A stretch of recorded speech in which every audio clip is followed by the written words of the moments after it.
All right, welcome back. President Donald Trump on Tuesday posthumously awarded conservative activist Charlie Kirk the nation's highest civilian honor. That's the Presidential Medal of Freedom on what would have been his 32nd birthday. The award was accepted by Erica Kirk, his wife, who delivered tearful remarks on her husband's life and legacy. As of October 14th, yesterday, 674 Presidential Medals of Freedom have been awarded. 674. That medal was awarded for the first time back in 1963. And the total includes awards given to 670 individual people and one group, the Apollo 13 mission operations team. Two individuals, Ellsworth Bunker and Colin Powell, well, they've received the medal twice. That's not fair, is it? Wow, what an honor. We thought we'd ask our next guest if she was president for a day, who she would have awarded the medal to. Please welcome to the show Ms. Rebecca Walser from Walser Wealth Management. Thought we would have some fun with this one today, Rebecca. Hopefully you can play along.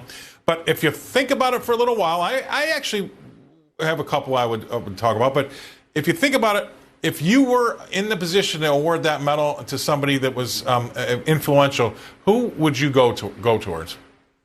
Well, first, let me start off by saying happy birthday to you. So thank you for having me on. I'm so glad I got to be on your actual birthday. Happy birthday. In case someone doesn't know, it is Scott's birthday. So happy birthday. And what I was really struck with, Scott, is I was really, you're welcome. I was really struck with the current winner.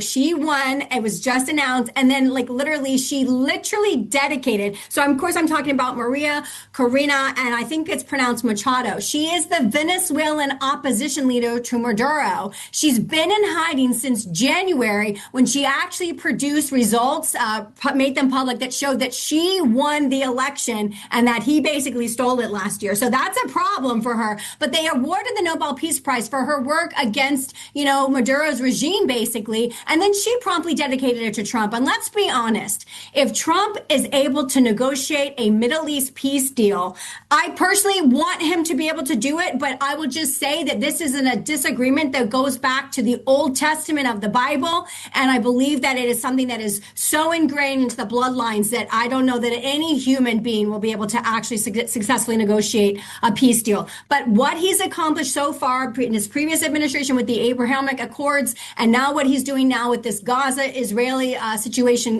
going back 2 years now, this conflict has been launched October of 2023, October 7, obviously. I would absolutely, if he couldn't do this and this can actually work, again, like I said, I believe that this is not humanly possible, but if he can do it, he by far and away deserves the Nobel Prize for Peace, obviously, Scott. All right, so we've got President Trump maybe shoulda, woulda, coulda been awarded that prize.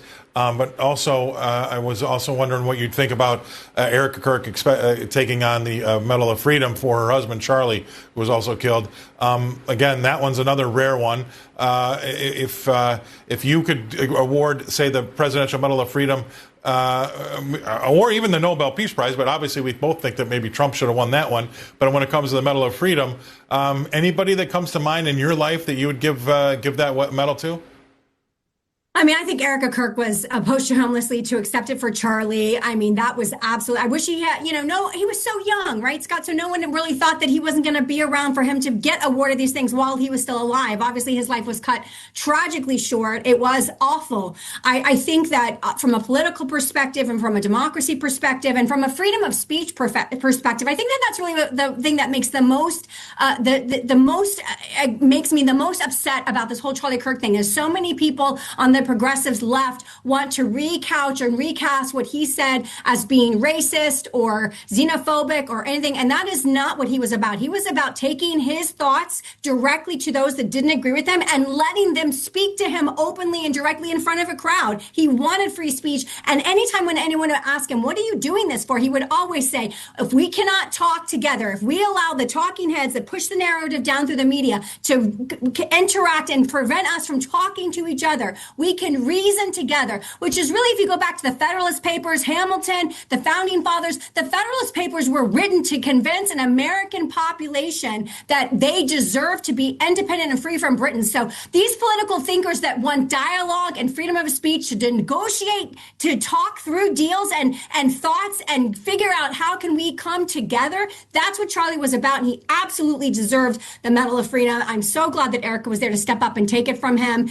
and we need to have more like this. But I will tell you, Scott, I know I'm going long here, but the one thing I want to say is we need an award for the mathematician that comes up with the formula, the algorithm, to figure out how much power do we actually need to monetize all the valuations of AI companies where they currently are. Because as you see, we've got all these multi-business deals going. We don't have the power for it. So let's get all these valuations really high and then realize we don't have the power. So I want the mathematician that can figure out how much actual power we need to make all this AI come to realization.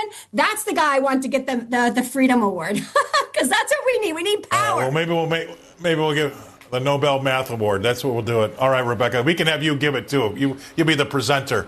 I appreciate you coming on very much, Rebecca. Great stuff as usual. Rebecca Walser.